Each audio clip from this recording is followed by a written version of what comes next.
Good morning, boys and girls. All right, we're on to chapter 5 in Snow Treasure. Where we left off, there was talk about where to hide all this gold, and Peter is going to be the leader of this group that's going to hide it. So they're just starting to talk about this. So here we go. Let's see where we go with this. Peter and his father reached a level stretch. Their trail paralleled a railroad siding that emptied abruptly into the woods. At one end of the track was a boxcar, and on both sides of it were men and sleds. Peter could see only dark outlines against the snow, for no light was showing. But when he got close, he saw that a lantern was lit, its beams carefully shielded by the backs of the men. One of the backs belonged to Uncle Victor. "Hi, Lars," he greeted his brother cheerfully. "So you've brought Peter. Good. He can help," his father said.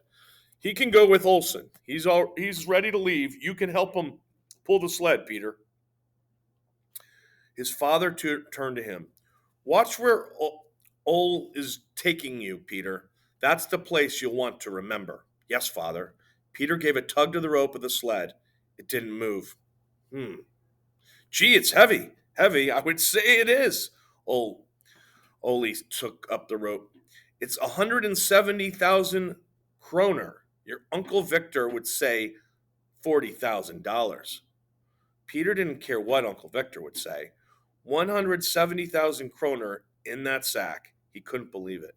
They followed the railroad siding in the direction he and his father had come. Then they took a trail that led downhill for a distance that made the going easier except where it was steep. There they had to hold the sled back to keep it from bumping their legs and knocking them forward down the slope. After a time, they came to a dense part of the woods. "Father said we're going to a cave," Peter asked Ole. "What cave?" "Wait, you'll see." Peter was mindful of his father's words to watch where he went and be able to return without help. Now he found he was recognizing landmark after landmark. Here was the rock they called the Ship when they played. There was the tree that was rotted through when he was small. Pierre Garson told him that trolls lived in that tree, and to this day he thought of it as the troll's tree. So he felt very much at home. Here he was in the woods he had known since boyhood, since babyhood. But in all his life he'd never heard of a cave there. That's why he was surprised when his father told him he would see one. "Must be going a long ways off," he said. "I'd never heard of a cave anywhere near here." Ole grinned. "I guess you didn't," he said. "It's one we made ourselves." "You made it?" Yes, you'll see." They came to a high wall of snow. There they stopped. Ole led him past the wall and around the end. Now Peter could think of no part of the forest like this, where a wall stood as high as a man, and yet all the things near it were familiar. The ship and the troll's tree. Then he guessed that the wall, like the cave, had been built by the men. When they drew the sled around it, he found himself blinking in the lights of lanterns and flashlights. He was in a cave indeed, and in it were a dozen men, and there was room for many more. "You made it," Peter was staggered. Not all," Ole explained. "Behind those sacks is a wall of stone that slopes so you could stand under it in a heavy rain and not get wet." "I know, Thor's Rock, but it used to be open on every side. We closed it with blocks of ice." The men in the cave greeted Ole and Peter. Peter knew them all.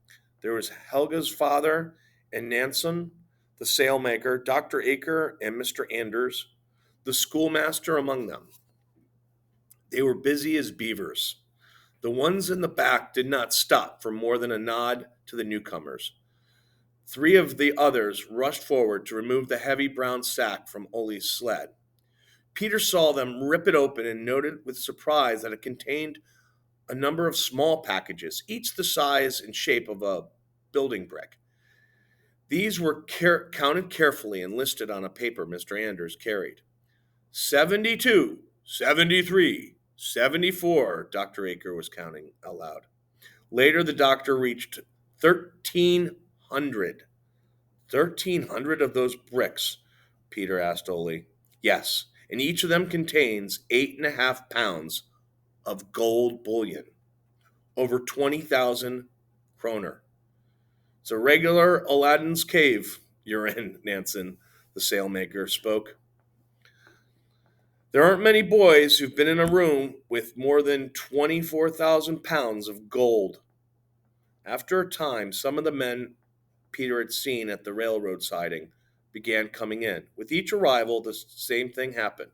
The men in the cave would unload the sled, slid open the sack, and begin counting and stacking the smaller packages it contained. Over them all hovered Mr. Anders with his paper and pencil. It's coming near the end, he smiled happily. Yes, praise all. Ole whipped up his forehead. Tonight'll see the last. Nansen looked around from the wall he was making of the brick-sized packages. Here comes the rest of it. Someone said as Uncle Victor and Peter's father came in together, every last pound's been removed. Does that make it come out all right, Anders?